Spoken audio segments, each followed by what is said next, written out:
Good afternoon and welcome to this session of the London Real Estate Forum Investment Summit called London Driving Growth. My name is Sara Bailey and I'm Head of Real Estate at Trowers and Hamlins, and I'm genuinely really delighted and excited to be chairing this session where we're going to look at the various approaches and strategies at a local level within London to facilitate partnerships and investments, to stimulate growth, to look at how the private sector can help in unlocking that potential, but also discuss the priorities for the boroughs for the year ahead. I've got a really stellar panel, I think it's fair to say, this afternoon, which will be fantastic, and I'm going to introduce them shortly. Can I just, as a bit of housekeeping, say that we do have a question and answer function, and it will be fantastic if you could just type in your questions and we will try and get through as many of them as we can when we get to the panel session. And if not, we'll weave in as many of the themes as we pick up.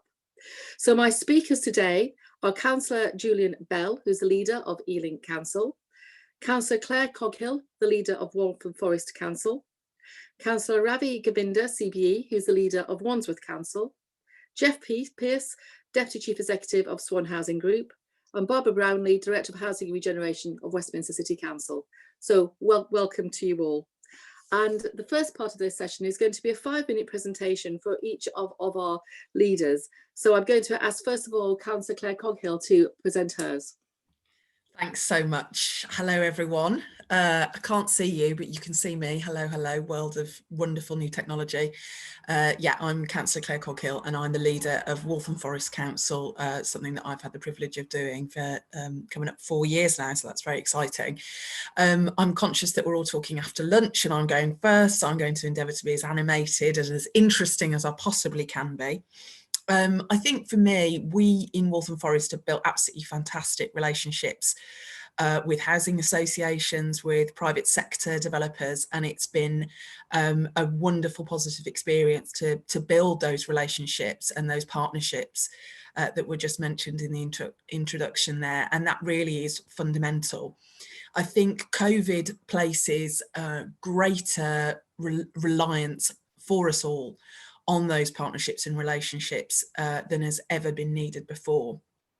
The public sector is obviously under strain, but we've been saying that for a decade. We have to continue to meet the challenges that are presented to us in order that we can maintain the standard of life and improve the quality of life for all of our residents right across London. And I know that's something that Julian and Ravi also feel passionate about. In Waltham Forest, something that I realised before I became leader, and was something that I wanted to bring to the leadership of my council, was that having had the children's portfolio and a focus on people, and then the regen portfolio and a focus on place, that there was something quite special that can be achieved when you can bring together both of those things.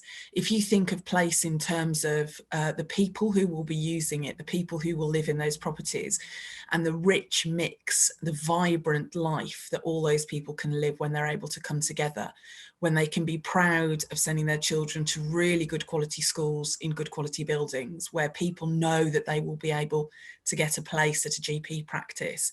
We've managed to persuade government to rebuild our hospital, and that will also be transformative for the residents of Waltham Forest.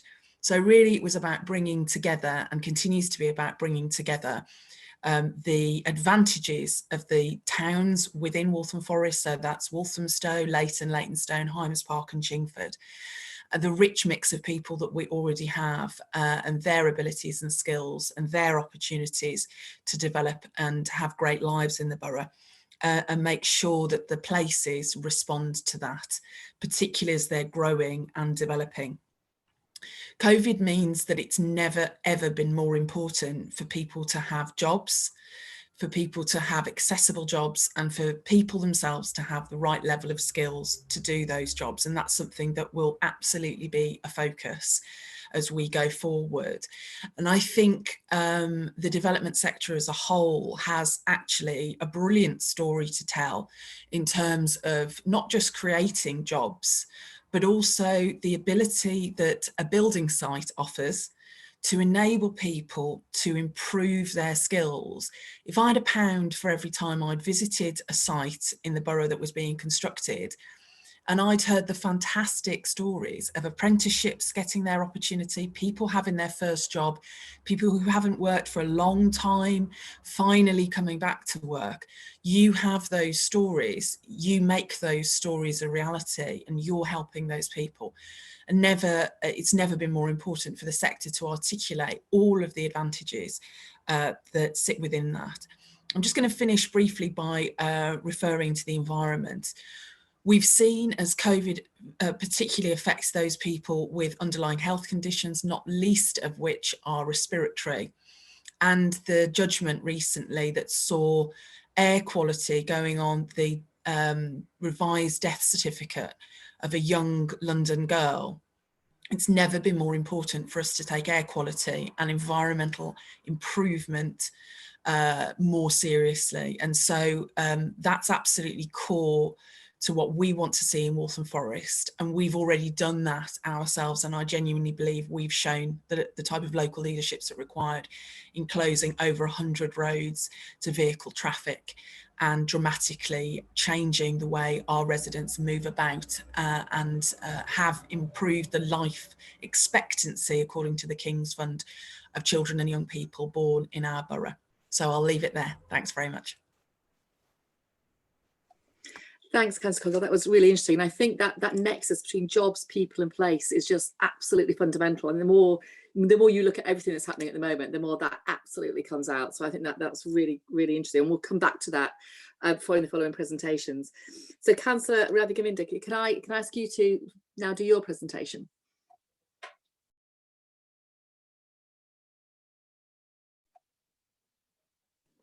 I think we just need to switch. I've been leader of Wandsworth Council for now just under 10 years. In April, I'll complete my first decade as leader of Wandsworth Council. Wandsworth has had a reputation as a can-do borough, a borough that has enabled growth and sustains growth. Our response to the last period of economic downturn was anchored in recovery and regeneration. That response has delivered regeneration of Wandsworth Town Centre, where the old brewing warehousing is now being replaced with mixed community and new housing. The same has been delivered in a regeneration centred around Battersea Power Station in 9 Elms. Both cases we have added to the existing community without dislocating the old, so the two are interwoven as a part of the new whole.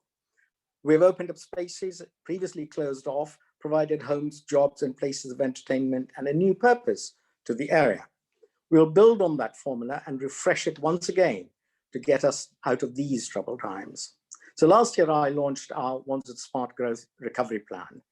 And this is a plan which will deliver investment to help unlock housing and support new and existing communities. The plan has 5 strong themes, and a bit like what Claire said, they're focused around the ambition to deliver fair growth, growth that is greener, growth that is sustainable, and growth that sort of aids regeneration. We want businesses to thrive and our town centres to flourish. We want our people to benefit from the opportunities we are unlocking for them. We want access to education, access to training, so that they can take the fullest advantage of the opportunities right on their doorstep. But the delivery of all these things depend on a robust partnership with the kind of council reprioritising its own investment plans and attracting new investment to the area. And for me, robust partnership is about joining forces to achieve long-term value. It means transparency and means honesty in our dealings. We want long-term value because we want placemaking at the heart of it, which means it's got to be people-focused. It means that there has to be both well-being, culture and environment all locked into what the new place is. We want partnerships that are flexible and agile, ever ready to sort of respond to changing development cycles, economic change or changing demographics. We have 2 examples, both on quite different scales. In 9 Elms, the partnership structure agreed 10 years ago, in 2010, between Wandsworth, Lambeth, GLA, TfL, and the landowners, has delivered London's largest regeneration zone on a long-term delivery plan. We have created an enduring and committed vision, which is now seeing thousands of residents and many businesses moving in. 2 new tube stations will open later this year. And by 2030, there'll be 30,000 people living in a new Zone 1 neighbourhood which is largely abandoned industrial land. At the moment, we have a delivery of a new primary school and a health centre in the making. And despite financial crisis, land ownership structure, restructuring, changes of ownership, and now the global pandemic, we have maintained the momentum. So that is seeing the arrival of the US Embassy south of the river, later this year, the opening of NLE, and of course, that will also see Apple come to Battersea Power Station, where it'll be its new London headquarter.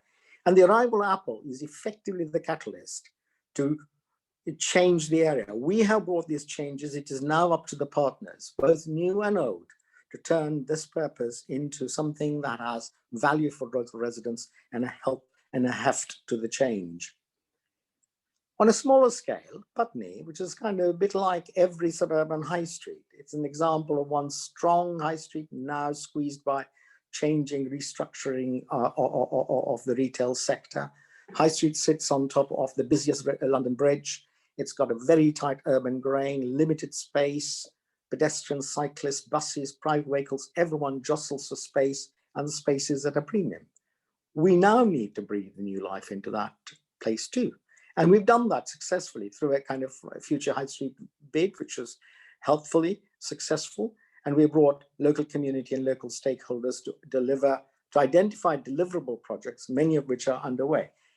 And the ambitions of the local community written into the local plan, means that in due course, anyone coming into the area will have a full flavor of what our ambitions are for the area and what are the ambitions of the local community in the area. And the third partnership I want to sort of also focus on is what the pandemic has brought into sharp focus is the partnership between local authorities and its voluntary sectors. They have a huge contribution to help councils deliver both savings, but at the same time deliver better services to the community. And what often gets forgotten is that the charities and voluntary sectors also foster economic growth. And they're an important part of placemaking, nurturing communities, making connections between need and opportunities, and actually making the area wholesome. Much of the cultural infrastructure owes its origin to the third sector, and much of it is sustained by the third sector. So at the heart of our endeavors, and I think that's endeavors of all three of us, is a deep, deep commitment to build a community of people who love the place they live in and they work in, and they find a purpose and fulfillment in the area they call home. Our job is to deliver that. Thank you very much, Councillor Govindia. And I think, again, the people bit coming strongly out of that, but also I took two other things which I thought were really interesting, was the agile partnerships point. And again, perhaps we'll go to that, because I think agility, again, is fundamental to making any of these areas work and placemaking in its truest form work. And also, I think what's interesting in your borough is that breadth. You've got the Nine Elms development, which is so different from Putney. I mean, they're two very, very different things. So again, perhaps we can touch on that in a minute. I'm going to hand over now for our final presentation to Councillor Julian Bell, the leader of Ealing Council. Councillor Bell, over to you. Thanks very much, Sara, and good afternoon, everybody. It's wonderful to be here. Great to share a platform with Clare and Ravi as well, and to extol the wonders of my borough. It's always a pleasure to be able to highlight all the positive things about your borough, and I'm afraid I undersold our connectivity on some of the materials that went out. I only said that we were the best connected borough in the UK. I'm much more stellar normally, Sara, and I normally say that we're the best connected borough in the universe. But you know, all of those advantages that we've got with all our tube lines and tube stations and proximity to Heathrow, you know, and yes, Crossrail will come. I'm on the board of TfL, and we're working night and day to get Crossrail over the line. But when it does, you know, Ealing will become a kind of zone 1 borough for travel time, but outer London borough for quality of life. And again, the pandemic has shown us that we need to value our green spaces, and again we've got those green spaces, and that green recovery that Clare and Ravi have talked about is absolutely critical. You can see behind me my active travel temporary cycle lane on the Uxbridge Road near Ealing Common. That active travel environmental recovery from COVID is all critical, and I doff my cap in deference to Waltham Forest on that particular aspect of policy. What Waltham Forest have done in terms of their mini Hollands and getting people walking and cycling is fantastic. Now we've got what we call our green print for our economic recovery strategy, and we've been particularly hard hit in West London because of the impacts of the pandemic on the aviation industry and Heathrow. Huge numbers of our residents who are furloughed, huge numbers on benefit as a result of the losses of jobs, not just at Heathrow, but in all the supply chain that many of our businesses provide to Heathrow. And so, we've been working in partnership with West London Alliance, the North West London boroughs, to promote the need to reskill our airport workers and suppliers. And one of the really positive things that we've been able to do is actually get many of those redundant workers from the airport working in our vaccination centres, and hopefully there will be more permanent roles in the NHS for some of those workers, but it's about reskilling some of those workers from that aviation sector, and so we need to work really hard on those kickstart programs and other things that we're all doing. I guess the other thing that has been picked up on is the need to address inequality, which COVID has highlighted, and to make any recovery inclusive, and to reach those parts of our boroughs that are the most deprived and challenged. And so we've set up a Race Equality Commission that Lord Simon Woolley is chairing, and we're wanting to see what things that we need to do more to make our recovery more inclusive and accessible to everyone, and to tackle structural racism. It's still there. It needs to be addressed, and so we're hopeful that our commission will really help us with that, and we want our partners to share those values of equality and inclusiveness and a green recovery as well. Those are the partners that we want, that will share those values and put them into practice in our partnerships. Now, the bad news, Ravi, is that I've been doing this a year longer than you have, and I've been at it for 11 years now. But in those 11 years, we've got a real track record of delivery. As of you, it's we're normally running to keep up with you, but we've done things with developers through our Ealing in London investment model that we have, and for example, Greenford Keys with Greystar, the biggest home rental developer in the US comes to Britain, where do they come to first? They come to Greenford, come to Ealing. In record time, we've gone through the whole planning process and built out that development for rental homes, which is part of our big strategy to build 2,500 genuinely affordable homes. You know, we've invested in the last, made decisions in our cabinet in the last month, whereby our council-owned housing company, Broadway Living, we're borrowing nearly £400 million as a council to put alongside the 100 million that we've received from Sadiq as the mayor to build genuinely affordable homes. And again, that's part of our strategy to be inclusive in our growth, but a great track record of estate regeneration as well as town centre regeneration.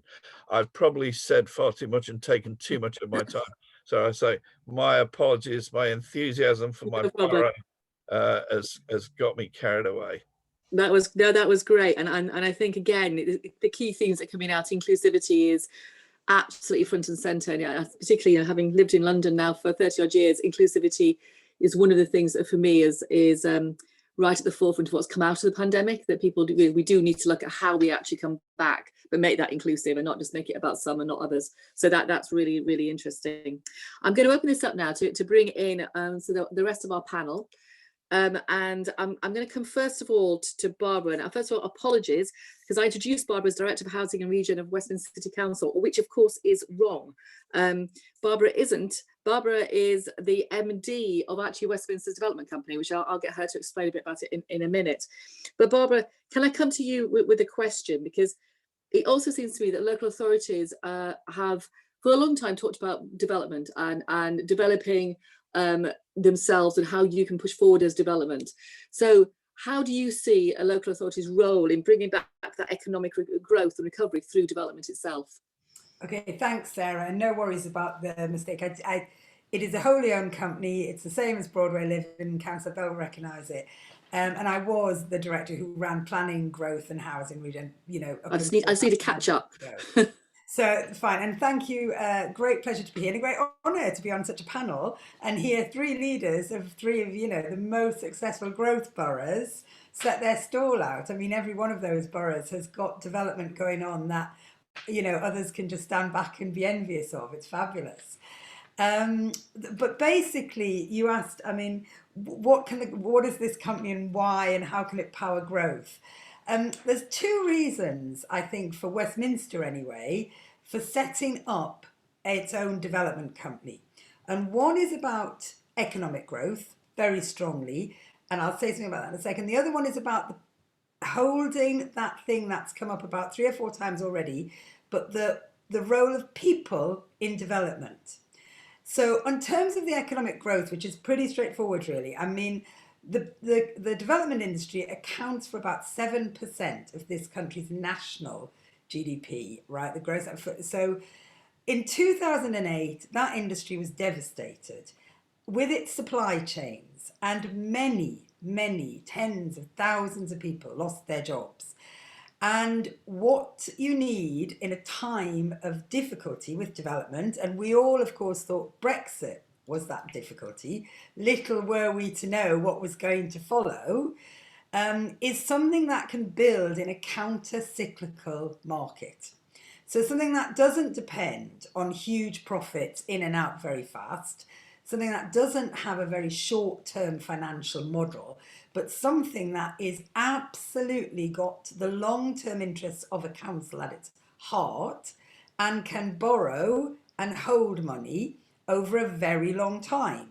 So it can choose when it rents homes, at what level it rents homes, or when it sells homes. And those choices are really made at the heart of a council.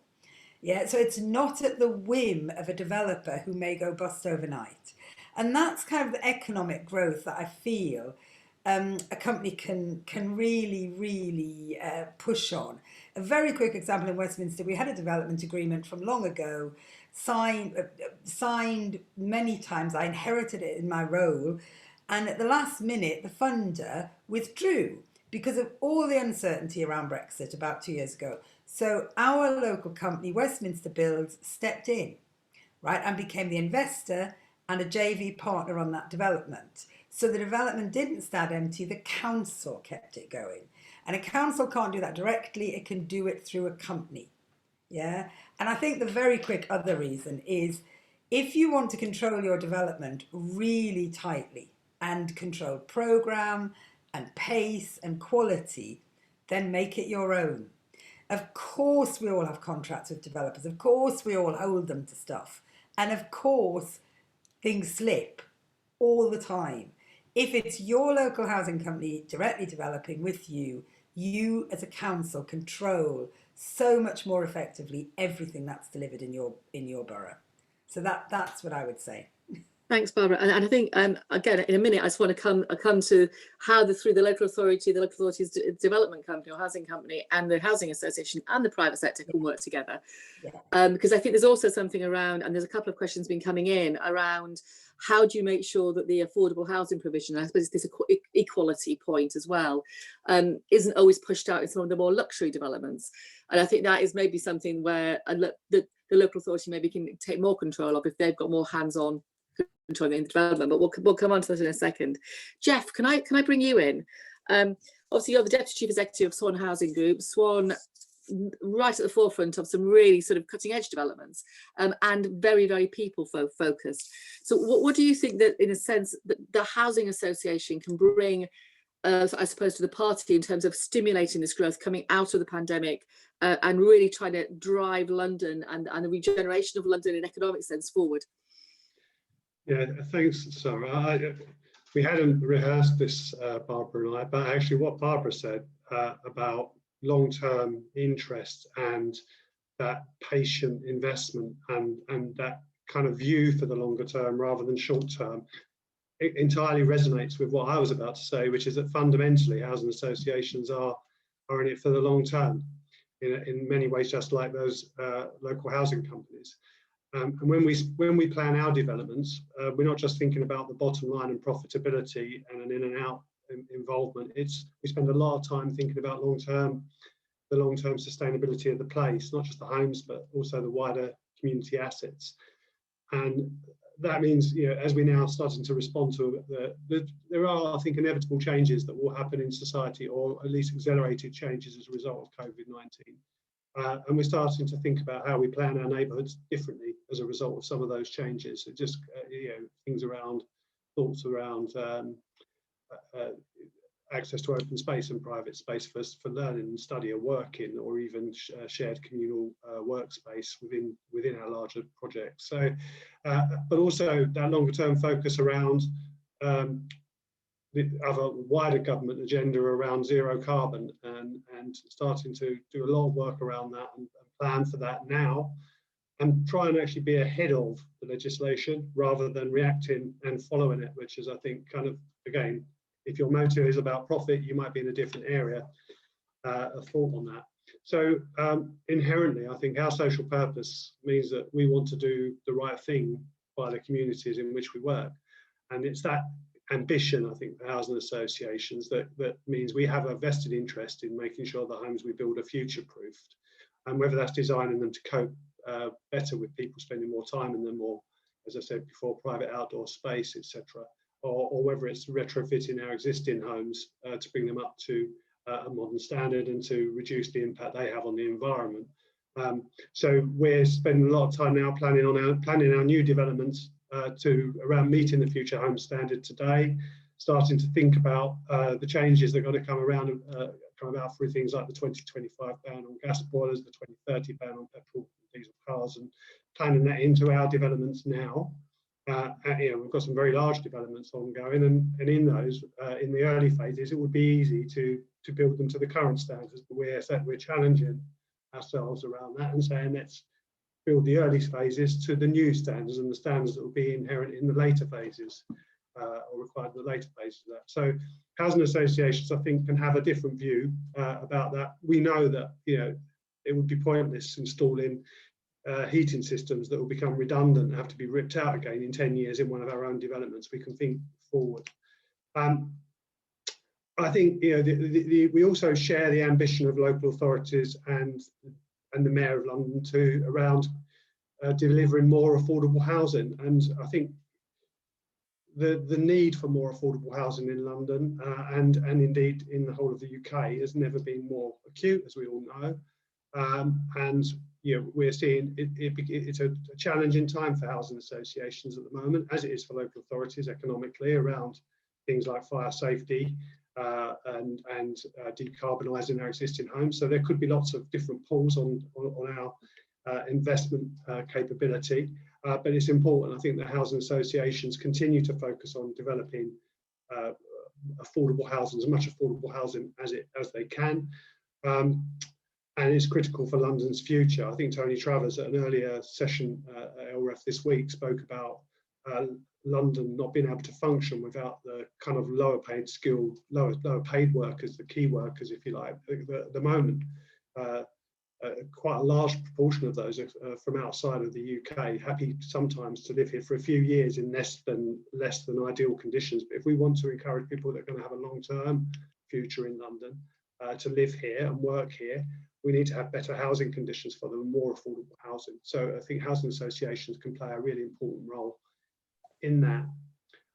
I just also wanted to touch on kind of place and placemaking and housing associations, again, thinking more widely about what we do. We're doing some great new schemes in places like Blackwall Region Tower Hamlets, perfectly on Thames in Thurrock, where we're responsible for quite large neighbourhoods and putting a lot of time and effort into planning streets and town centres. And important again that we don't kind of have a knee-jerk response to the way our town centres work, particularly around the provision of retail space.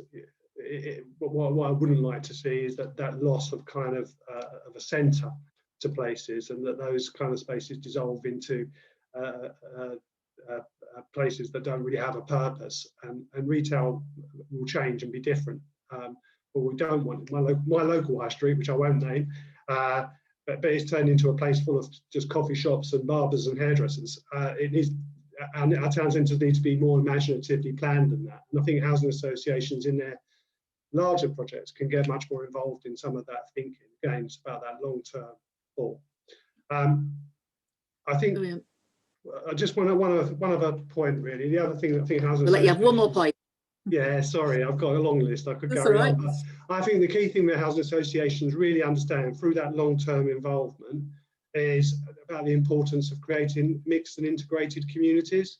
And we put a lot of time and effort at Swan, and I know other housing associations do, into thinking about community development, community cohesion, and how you ensure that those new communities that we build, which are mixed, are also integrated, and that people have opportunities to interact with each other.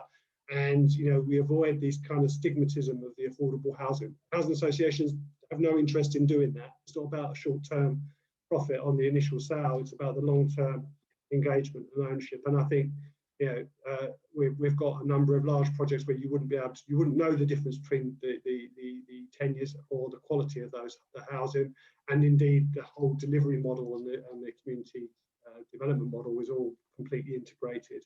So we try to build communities and grow communities, and there's no poor doors in our developments. So I think that's really important, that kind of sense of place and cohesion and partnership with the local authorities that we work with. Thanks, Geoff. That's great. I don't know whether we're able to get the panel back on the screen, but I think there's out of all of those conversations, that there's actually a question that's come up around the sustainability point, and actually perhaps going to the councillors. The question really is what is your focus for building sustainable homes for your local community, and is there an agenda there that's really important for you? So maybe we can go to Councillor Bell first. Yeah, so in terms of our council-owned company, which we've also registered as a registered provider as well, so that we can address providing more genuinely affordable homes through it. We're looking to build all our homes at net zero carbon, so that's really important, and take the same view as Geoff in terms of that long-term investment in sustainability. the question in that was posed also talks about building homes for people themselves. So we've looked at community land trusts and working with London citizens on how we can, and we've got a particular project around that, so that there's greater ownership of a development and the homes through that community land trust model. Thank you. Would any of the other leaders like to come in on that particular point? Yeah, I will, if that's okay. Thanks, Sara. I think because I do think with housing in particular, we ask for different things as councils, and when we're building our own, it gets to the point where it's a relevant question to ask us if we're going to put our money where our mouths are. And I think there's increased relevance as a result of COVID in the economic situation in which we find ourselves, which I fear is going to get worse this year before it gets better. We need to see building happening. We need to see sustainable homes being built, and it will be necessary for councils to be at the forefront of that, to prove that some of this innovative technology absolutely works and can be very, very popular. So we're talking about that at the moment.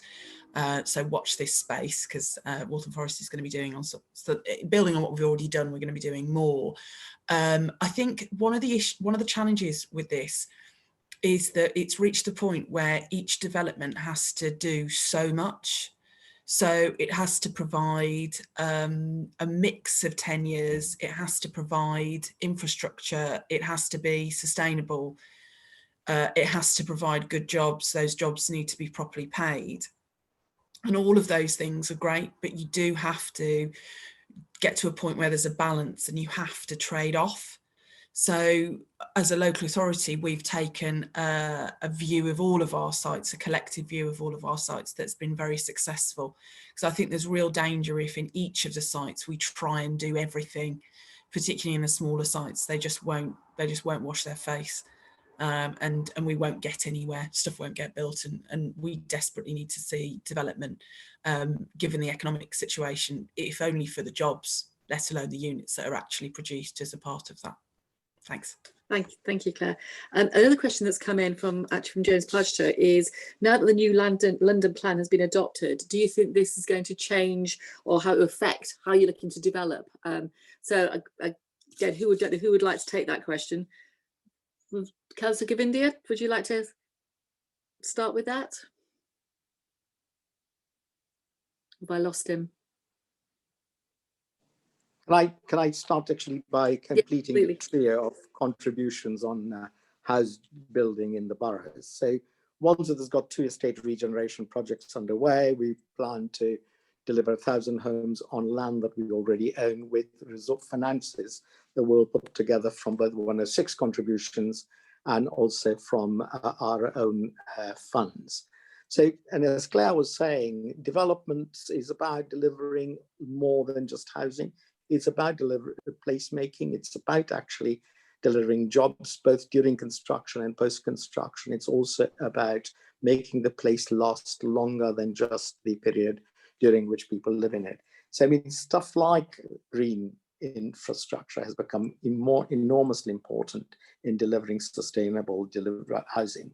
So we all authorities grapple with trying to bring out of a single development project or a single site a lot of community wins, of which housing is a big win that we deliver, but there are other wins that we cannot ignore. Thank you. Going back to the London plan. So Barbara, what's your view of that in terms of, looking at now it's been adopted? Okay. No, I think it's interesting. I think there's a couple of basics in life, which are however much planning you do, you can't build subsidised housing without a subsidy. Right. So if you want to build something that is sub-market rent or sale, you need cash from somewhere else. And the regime for doing that is tighter, more siloed, more difficult for a local authority, for an RP than it has ever been since my whole career in housing. It's controlled, it's teeny little bits for different things. And if you're developing, as Councillor Govindia has said, on existing council land, you already have ferocious targets and quite a balancing act on viability to achieve. And equally, if you're going to increase density on existing council land, which I think everyone in London wants to do, you are into buybacks, which is, you know, the local authority word for buying from people who bought their properties under right to buy. Now, those costs are ferocious in London, you know, and I'm sure they're a little bit more in the centre, but they're pretty big everywhere. And that is just a huge amount of sunk cost on any regeneration scheme, which isn't funded. So I don't think how many, to be honest, I mean, I'm cynical, but I don't think how many times you rewrite the London plan, you are going to increase development unless you start funding it. And that's where we should start. I mean, things about, you know, templated, good quality developments for very small sites. Okay, maybe you can knock a few weeks off here and there. I don't think they're bad ideas, but I don't think they are game changers in the amount of development that will be delivered in London. I really don't. So, I mean, fundamentally, without the investment, be that from the public, sort of the central government or from outside, that's what's needed in order to make these schemes work and actually deliver everything that people want them to deliver. Yeah, or you end up selling a bit more, which isn't really what anybody wants to do. You know, everybody would rather have some form of ladder of affordability going on, even if it goes above a Section 106 level. You want properties that are affordable. So just going back to, so I think a number of the themes of the questions are around placemaking and ensuring that you actually are delivering the place as a whole. And that whatever investment we bring in and wherever that investment comes from, be it from internally the UK or from external, from overseas, ultimately it's about creating the right place that people want to live in, work in. And as we've all seen through the pandemic, actually that's become more and more fundamental to people and people's lives. So Geoff, I'm going to come to you first, because I think you ended on the point about housing accession and placemaking, but what do you think the key factors are and how do you bring all this together? Because I'm the first, I'm a lawyer, but I sit there watching you guys try and do this, and there are so many competing demands on that small bit of money you've got. How do you actually put that stuff into creating place, as I would call it, really creating community? So I'm giving you that question, Geoff, a hard one. It's an alchemy, I'm afraid, Sara. I think the first thing you have to do is kind of set the principles and the standards that you won't go below, and the things that are the most important to you. So organisations and partnerships need to be really clear at the beginning about what are their must-haves, and what are the things that are removable. And for some local authorities, that might be a higher proportion of social rented housing. For another local authority, it might be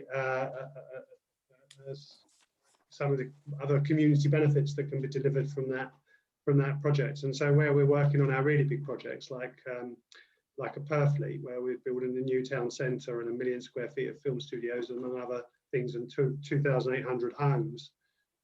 That's what that kind of all about. You have a plan and a model, and we're having to make those kind of decisions about where do we invest. The key thing is, I guess, being transparent, so that there's no sense from anyone in planning that people are hiding things or hiding money up their sleeve in some way, or rather not always being honest about the true impact of some of those decisions. So having a model that's transparent and a very clear set of priorities at the very beginning. It's all about partnership, working. And when we're working with you, Trowers, in designing those development agreements, if the upfront work, and where it works really well is where the upfront work is spent majority focusing on how we're going to do this well, rather than spending too much time working on what we're going to do when it all goes wrong, which is one of the things we do sometimes spend too much time doing. I think it's about how you set up these kind of partnerships and arrangements at the beginning, which has the long-term impact of generating success. I do recognise what Claire said about those competing demands on developments, but and I know that Waltham Forest will have certain things it will not compromise on, and I completely support that as an approach. Thanks, Geoff. I'm going to come to Councillor Bell, just in terms of sort of joined up working and You know, I mean, it's always been, for as long as I've lived in London, people saying, should the boroughs work more closely together? But you are actually, there's a whole sort of a raft of boroughs are working together to present an investment opportunity out there to the market. And do you think there should be more of that? And how's that working? So yeah, our investment vehicle for West London Alliance is Capital West London, and it has worked very well. We've had some fantastic showcasing events where we can present all of the things that are going on in West London, and it's a pretty impressive set of opportunities that we can present as a wider group of local authorities, and certainly that collaborative working is essential. I just wanted to comment though on kind of more localized partnerships and coming together to place make and what local authorities can do. A fantastic example in our borough is North Acton. And again, it raises some of the questions in the Q&A section about the London plan and tall buildings, which I thought I'd try and address them all.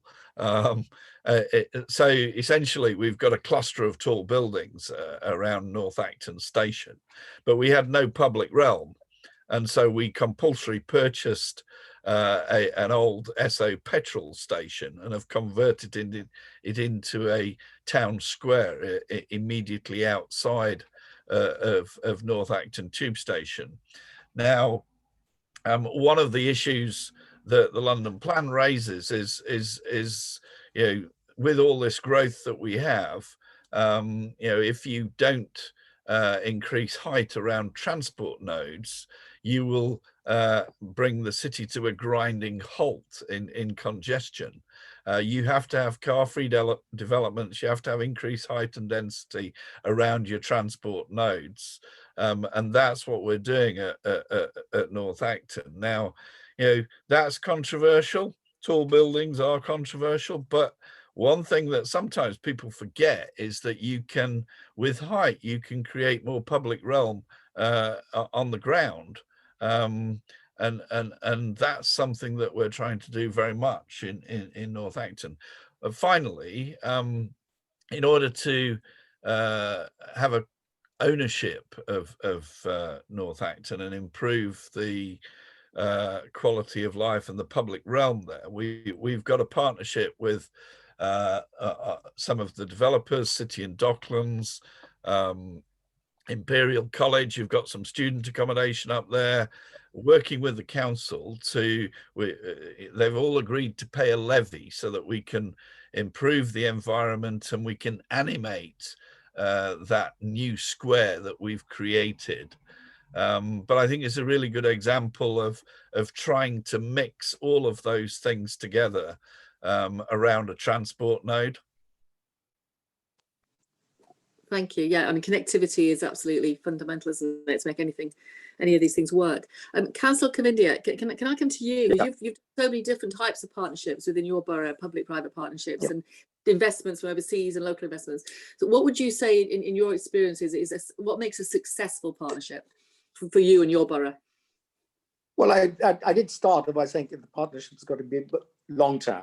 I think people have to invest that this is a long-term partnership. This is not about appearing on our doorstep, shaking a bag full of money and then disappearing when the development is done. That's the relationship with the private sector. The partnership with the public sector, the boroughs of Lambeth with whom we have a very enduring partnership that is sustained through a close trust working. I mean, we are different political persuasions, but we trust each other in growing the cake at 9 Elms so that we can both benefit from it. The GLA and the Transport for London are part of the partnership as well. And again, despite political changes there, they remain true to the partnership's ethos. So it is about long-term sustainable trust and development commitments. Now, the other thing, of course, in any partnership is also about understanding each other's problems and trying to find a solution when the problems arise. Long-term regeneration of sites, which take decades, they cannot be actually functioning on the basis that the financial, because of the spreadsheet that you start with, will remain unchanged. It will change, and you need to be able to trust what you're being told and find a solution that works for both sides. Yeah, and I can see that it's a long-term regen is all about flexibility, because you're going to have to change things as you go along. It's never going to be what it was at the beginning, and therefore everything has to focus on that. So I can completely see that. Well, just think about, sorry, I mean, just think about the last 10 years. We were in the middle of a financial doldrum. We came out of it, and we are now in the pandemic-induced doldrum. And there are regeneration schemes in every part of London, which had started 10 years ago and are still ongoing. The finances have changed, and we are all going to have to respond to those changed financial balance sheets and find a solution that works for all of us. And how do you balance? I mean, because like we say, every single borough has got different things it's trying to balance, and you've all got your unique areas that you've got to think about, or the different communities. Actually, I think community is a great word, because it covers every aspect of life, be it a business community or a residential community, so a local authority, sort of state community. All communities are vitally important. So how do you balance somewhere like Nine Elms, those different communities, in getting that investment in? And you're going to get criticised no matter what you do in a way, but how do you balance it out? Well, the first thing is that you need to remember that what we started with Nine Elms was absolutely derelict industrial land. So there was nothing there. For 30 years, nothing had happened there. So there was actually no community that immediately lived in it, although there's a large number of communities that lived around it. And so the first thing was to say that they too should have a part of the action. And the part of the action that they were looking for, as well as we were thinking to grow, is grow value in terms of jobs, training, skills, opportunities, homes, and a place to go to. Large parts of this were locked off from the neighboring areas, so to provide connectivity so that people could get to the river by as direct a route as possible. So these are all kind of the menu of asks and wants, and you pick and choose of those that you can deliver. But the fundamental to any development is to grow value. And when you've grown the value, then to share that value on principles of equity and fairness. And the other big question in any development, and ours more so than many others, is that who invests in the big infrastructure? Who makes the connection in terms of transport and other things so that the value can grow? So in our case, the Northern Line extension is being paid for by the developers, and that is growing the value, and that value is then being shared with the local community as well as the developer community. So these are big questions. Who will put £200 million into a tube extension, if either the state or the private developer? And each one will want something out for it. So I think that may be the answer to my final question that I've got for each of you, which is if there was one thing that you wanted the national government to actually help you facilitate your plans, particularly coming out of COVID and looking at how we can actually make sure London is front and centre for investment, what would it be? So I'm going to start with Councillor Bell. Yeah, and I guess Ravi's hit the nail on the head, hasn't he? Investment for transport infrastructure would be my plea. We've got the West London Orbital as a project in West London, and that's a railway line that already exists. It's got freight on it at the moment, but in terms of the added value and extra bang for buck that you get in terms of jobs and homes from investing in that transport infrastructure is huge. And again, this is a kind of message for government, really. Transport infrastructure often provides jobs and economic growth right across the country, and it's not focused just on London. So the levelling up agenda is met through that as well. So we've just got an example of a bridge that we're trying to widen in Southall, and the costs of that are going up inexorably, and frankly we won't be able to do that and accommodate some of the new development that's coming through there without some funding from government. And it's a big challenge, the infrastructure one. Thank you. And Councillor Coghill, is there anything to add to that? Yeah, I fully agree with what Julian said, but I do feel as though the government is enjoying having Sadiq where they want him, and I think there's some quite unfair trading. I'm glad Ravi's going on after me so he can put the counter argument if he wishes to do so. I'm sure he's above all that. Quite right too. So I'm going to come at this from a slightly different angle. This is something that I want for London, but I want it for the whole country. And it relates to housing, because owning your own home, whatever home it is, whatever proportion of it you own, is the mark of success for British people. It is hugely important to people's sense of self, sense of achievement, and sense of security for them and their families. As a country, we need to not pretend to another generation of young people that you will have a good quality of life, you will own your own home, you will afford a foreign holiday every year if you only have low skills. If you have a couple of GCSEs, you are not going to own your own home, you are not going to get to university, you are not going to have a great quality of life, and you're not going to be economically independent. The quicker we are honest with that next generation of young people about the desperate need they have to get qualifications, to get skills and get work, the better. Because I feel as though I was raised in the 80s, and you know, I feel as though my generation was lied to. When I go back to Dudley, where I grew up, people have got, you know, nothing.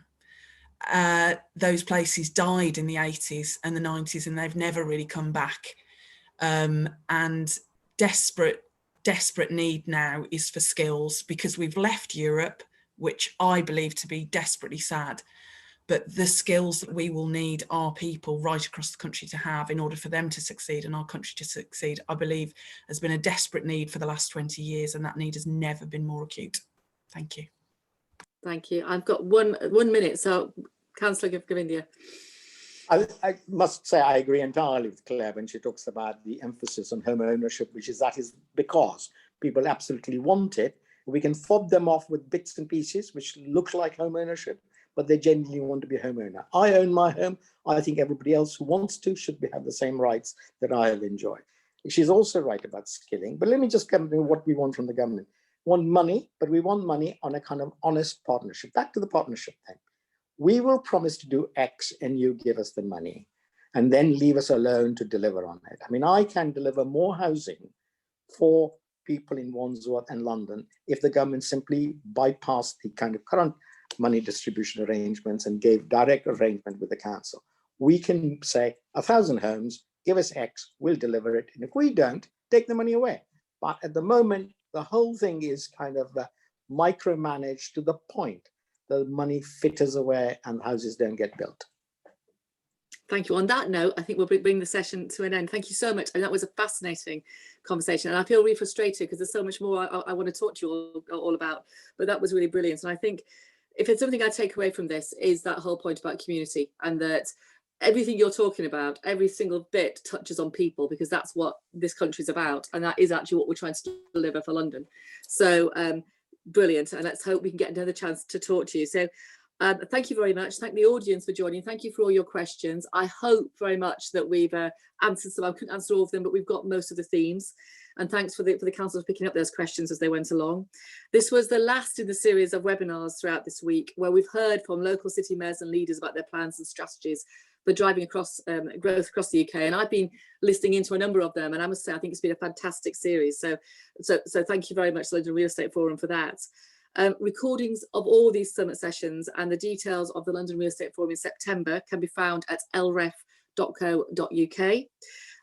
So please do go on and have a look at that.